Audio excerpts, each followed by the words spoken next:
안녕하세요. 저는 바로 어머니와 상간남 사이에서 나온 혼외자입니다. 한때는 작가를 꿈꾸기도 할 정도로 글을 능통하게 썼었는데 그간의 세월이 오래되기도 하고 막상 제 사연을 쓰려고 보니 어디서부터 써야 할지 모르겠네요. 저는 현재 서울에 있는 어느 후미진 달동네 작은 단칸방에서 살고 있는 60대 노인입니다. 원래 가족은 아내와 딸 하나가 있었는데 지금은 다 안 보고 살고 있습니다. 사람의 인연은 때론 참으로 가볍더군요. 부부의 연은 말할 것도 없고 같이 있다 부르짖던 천륜조차도 간혹은 잘 지내는 이웃들보다도 별 볼 일 없을 때가 있습니다. 예전에는 우리 가족이 그렇단 얘기는 아니지만 다른 사람들이 그렇다고 합니다. 누군가는 인생은 60부터라고 할 정도로 요새 60대는 육안으로 나이를 가늠하기 힘든 만큼 젊으신 분들이 많으십니다. 그런 분들이 저는 참 부럽습니다. 저는 40대에 충격적인 일을 겪고 이 회생 불가능한 고통을 받아서 그런지 60대이지만 80대 가까이 되어 보일 정도로 많이 늙었습니다.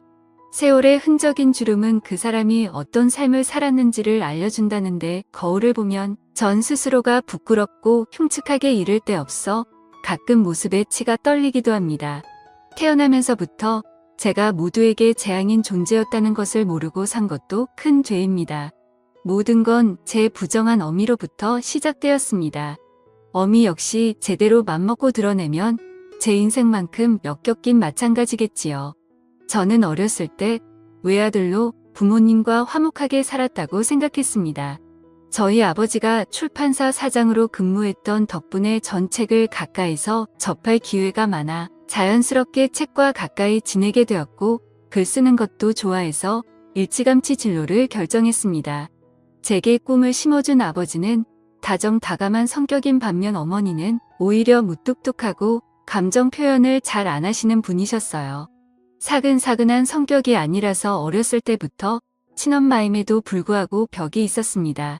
친구처럼 친하게 지냈던 아빠와는 달리 엄마와는 뜻이 딱딱한 관계로 지내었고 아버지는 그런 엄마와 저를 친하게 지내게 하려고 했는데 제가 엄마를 닮았는지 둘 다 성격이 비슷해서 항상 평행선을 유지했어요. 그러던 중 중학교 2학년 때인가 머리가 굵어지려 할 무렵 저는 친구네 집에서 놀다 오던 밤에 엄마와 오래전부터 저희 집에 드나들었던 아빠의 지인 후배가 여관에서 나오는 것을 발견했습니다. 믿을 수가 없더군요. 맨날 집에서는 굳은 얼굴만 하고 있던 엄마가 그 남자를 만나는 순간부터 즐거워하며 웃고 있었습니다. 그 파렴치한 놈은 독신으로 어쩜 큰 거와 잘 맞던지 심장이 무너져 내리는 것 같더라고요. 엄마가 다른 남자와 외도하는 모습을 목격하는 그 억장이 무너지는 심장은 차마 당해보지 않은 절대로 모를 것입니다. 가끔 휴일날 엄마가 새빨간 거짓말로 아빠를 속이며 나가는 게 보였지만 제가 할 수 있는 일이라고는 없었습니다. 그렇지만 이러다 진짜 아빠가 상처받을까 싶어 하루는 용기를 내어 외할머니 일을 돕는다는 핑계를 대며 외출하는 엄마를 붙잡고 선 통사정을 해보았어요. 엄마 나가지 않으면 안 돼. 오늘 아빠랑 같이 외식하자. 아니면 어디 가까운 데라도 바람 쐬러 가자. 내가 외할머니한테는 엄마 못 간다고 연락할 테니까 같이 있자 우리. 하지만 엄마는 절딱한 눈빛으로 한참을 보다가 어깨를 토닥이고는 미안하다며 꼭 가봐야 한다고 기어이 나서더라고요. 외할머니 일을 돕는다면서 유난히 새빨간 입술에 뾰족 구두를 신고 나갔던 엄마였네요. 제가 말려서 될 일이 아니란 걸 깨달았습니다. 저는 그 이후로 속으로는 엄마 취급도 안 하면서 살았어요. 제발 엄마가 그놈과의 더러운 관계를 들키지 않기를 그저 아빠가 이 모든 추악한 진실을 모르길 바라는 마음으로 하루하루 살얼음판을 걸으며 살았지만 저를 보며 웃는 아빠를 위해 효도하고 싶었습니다. 철이 빨리 들어 공부도 악착같이 더 열심히 했고 아빠가 기뻐하는 일이라면 다 해주고 싶었습니다. 덕분에 저는 늘 상위권의 성적을 유지했고 고3 때 본 시험은 운이 좋은지 만점 가까이 나왔습니다. 문내 창작과나 국문학과를 지원하려는 절 다들 뜯어말리며 전문직을 가질 수 있는 과를 가라며 조언했지만 단 한 사람 아빠만은 제 꿈을 응원해 주더라고요. 아빠는 우리 아들이 꿈을 갖고 있는 것만으로도 참 좋다. 누구네 자식들은 이 꿈도 없다고 하는데 넌 목표를 세우고 이루기 위해 최선을 다해 노력하니 아빠는 그런 너가 참 자랑스러워 뭐. 만약 이도저도 안 되면 아빠 출판사에 와서 같이 동업하면 되지 않? 그러니 다른 사람 말 듣지 말고 너가 하고 싶은 거 하면서 잘해 나가라고 말씀을 해주시니 어찌나 감사하던지요. 저는 아빠의 조언을 가슴 깊이 새긴 채 든든한 아빠의 배움을 받고 시험장을 들어가려 하는데 히익하는 소리와 동시에 사람들이 웅성거리는 게 아니겠어요. 얼떨결에 보니 맙소사 방금 전까지 절 바래다주며 시험 잘 보라던 아빠가 제 눈앞에서 교통사고를 당하셨습니다.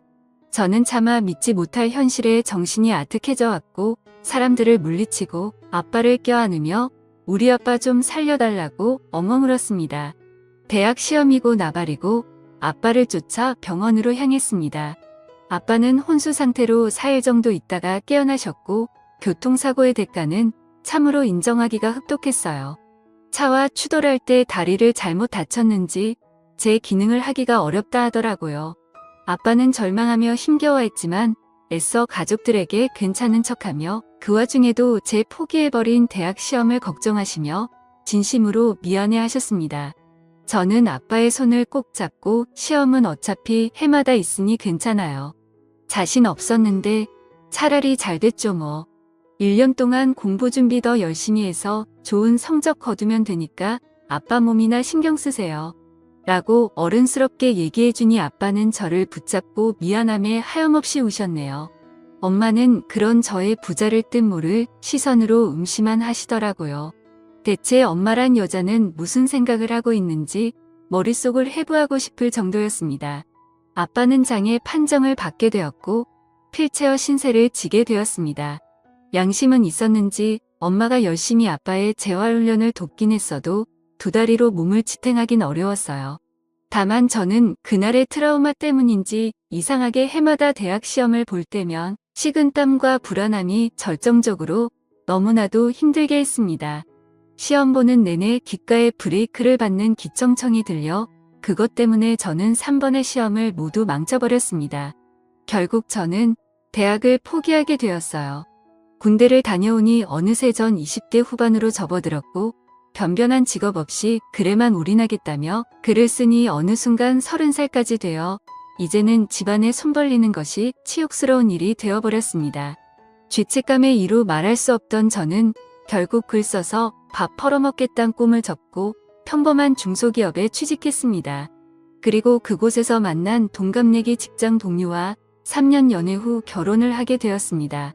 아내는 늦은 나이 때문에 아이를 빨리 가지려고 노력했지만 번번이 습관성 유산을 하게 돼버려 결국 직장을 그만두고 아이를 기다렸습니다. 아내는 회사를 그만둔 지 5년 만에 임신이 되었고 10달 후 예쁜 딸을 보게 되었어요.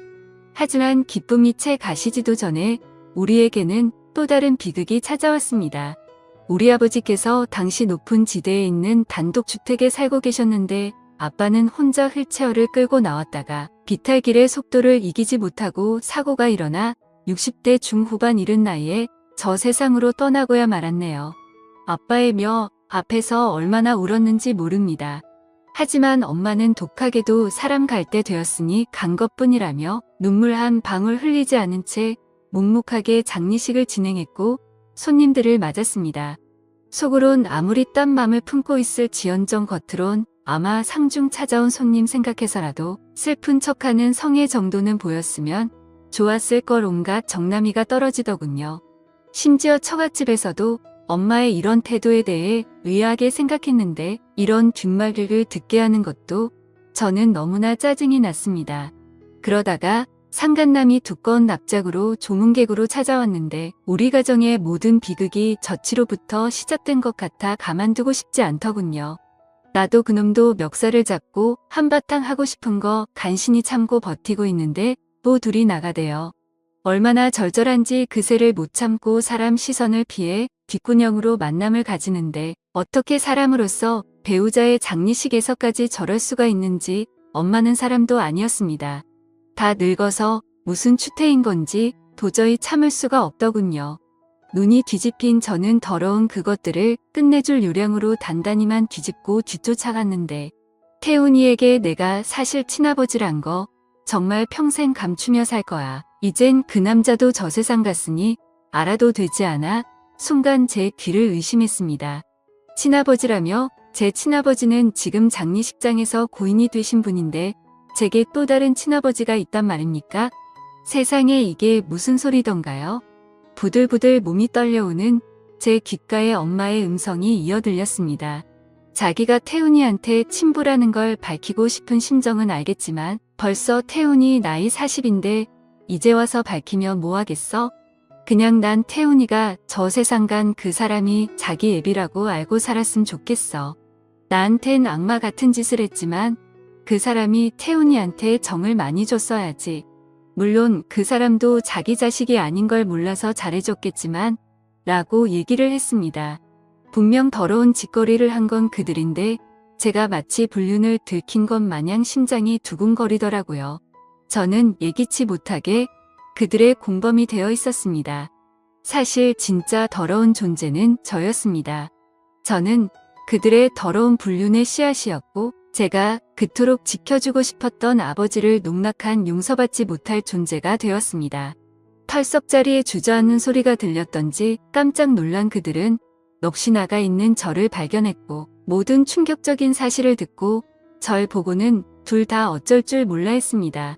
고통스러움에 몸이 말아들어 숨을 쉬기가 힘든 와중에 왜 이렇게 눈물이 쏟아지던지 흘러내린 정확한 눈물의 의미조차 모른 채 저는 한참 동안 이렇게 땅에서 뒹굴며 통곡했습니다.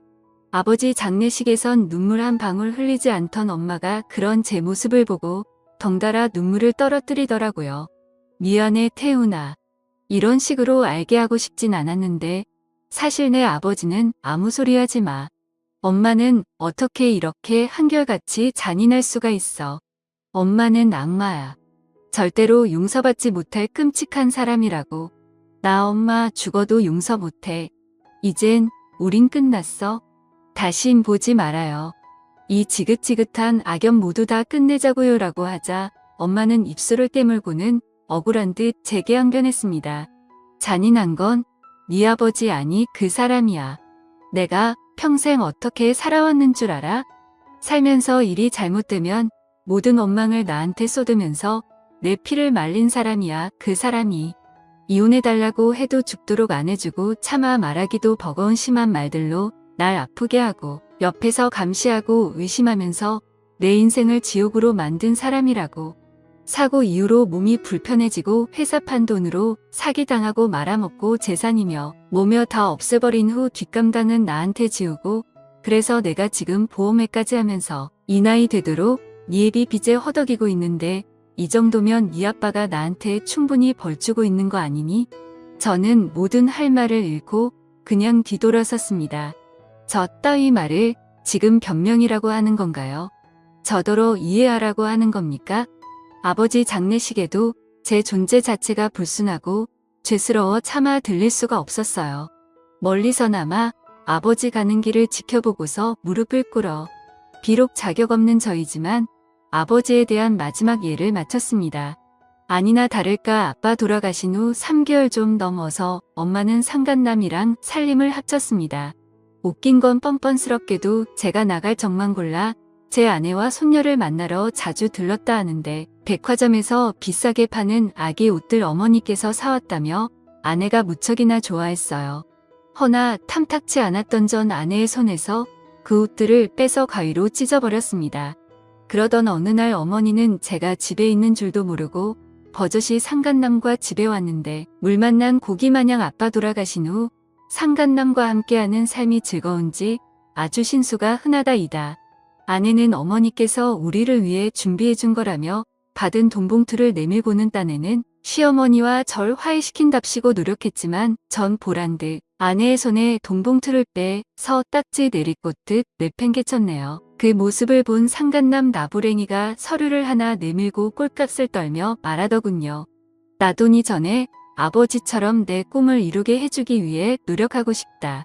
습작한 것들을 보니 그래도 꽤 재능이 있는 편 같은데 압이 노릇하는 게 아니라 너의 재능을 봐서 내가 책을 내주고 싶어라고 짓거리는데 책이고 뭐고 그냥 꺼지라고 했습니다. 아내에게는 모든 것을 다 털어놓고 저는 그들하고 의절을 하고자 했어요. 하지만 아내는 도무지 제가 이해가 안 된다는 듯 그간 그들이 쳐놓은 공작에 걸려서 그랬는지 어머니와의 천년을 배반한 저만을 탓했습니다. 사실상 당신을 잘 키워주신 분이긴 하지만 엄연히 따지면 돌아가신 아버님과는 아무 혈연 관계가 없잖아. 그것 때문에 왜 진짜 천년관계인 친어머니를 끌어내려고 하는데 친아버지 친어머니 이제 다 만났는데 화합해서 행복하게 살 날만 남은 거 아니야. 돌아가신 아버지 집에서 당신 이런 마음 알아주기라도 해서 뭐 한 푼이라도 도움 준대. 내가 그간 말을 안 해서 그렇지 어머님 아버님 덕분에 얼마나 도움 많이 받았는 줄 알아. 힘든 와중에서도 자식들 살라고 도움 주시는 걸 보면 진짜 가족을 못 알아보겠어 라며 가족의 정의에 대해서 늘어놓는데 저는 일단 아내가 그런 마음을 갖고 있었다는 것과 이제껏 저 몰래 그 파렴치한 것들에게 돈을 받아 생활비로 보탰었다는 것에 분노한 저는 아내와 크게 한바탕하고 집을 나와버렸습니다. 저는 그렇게 생각해요. 오직 천년이라는 관계 하나로만 본다면 제가 그들에게 한 짓은 죄가 되어 마땅합니다. 짐승보다도 못한 죄를 저질렀지만 어쨌거나 그들은 제 친부모니까요. 하지만 전 저를 키워주시고 사랑으로 길러주신 아버지의 정이 자꾸만 생각나서 저를 향한 그 큰 사랑이 떠올라 그 마음을 은혜를 묻히게 하고 싶지 않습니다. 천년보다 더 큰 것은 은혜라고 생각하니까요. 아내도 저도 잘못한 것이 없고 서로 의견이 맞지 않은 건 어찌 보면 당연한 거지만 저는 더 이상 아내 얼굴을 보기가 힘들더군요. 그리고 더 정확한 이유를 들자면 여자를 믿을 수 없다는 게 제 결론입니다. 아내는 모르지만 혹여나 아내가 저 몰래 다른 놈의 아이를 임신한 게 아닐까. 저는 마음에 걸려서 몰래 유전자 검사를 했다가 친절하고 확인한 후 안심하고 또 그런 제 모습에 실망하고 아내와 딸에 대한 미안함이 밀려들어 한동안 방황하고 너무나 괴로웠습니다. 아내에 대한 잊혀진 증세도 보이려 하고 아내의 모든 말과 행동이 너무나 의심이 들면서 살았는데 정신이 들어보니 아내가 제발 그만하라며 울고 있더라고요. 전 견디질 못하고 아내와 딸을 떠나버렸고 결국 이혼하게 되었습니다. 어머니의 부정한 짓에 대한 나비 효과는 결과적으로 제 가정을 잃게 만들었고 가족에 대한 신뢰를 잃게 만들어 버렸습니다. 전 혼자가 되어 버려서 60이 넘은 이제껏 힘들게 막노동 일하면서 단칸방에서 외롭게 생활하고 있네요. 죽지 못해 사는 맘이 딱 제 상황인 것 같습니다. 다만 한 가지 아른거리는 건 저희 딸이에요. 우리 딸도 이제 대학생이 되었을 텐데 그 아이가 많이 보고 싶어요. 아내도 재혼해서 가정이 있고 그 아이는 아내의 남편에게 아버지라고 부르며 잘 살 텐데 딸에게 혼란을 주고 싶지 않은 마음도 드네요. 제 사연을 읽어주셔서 감사합니다.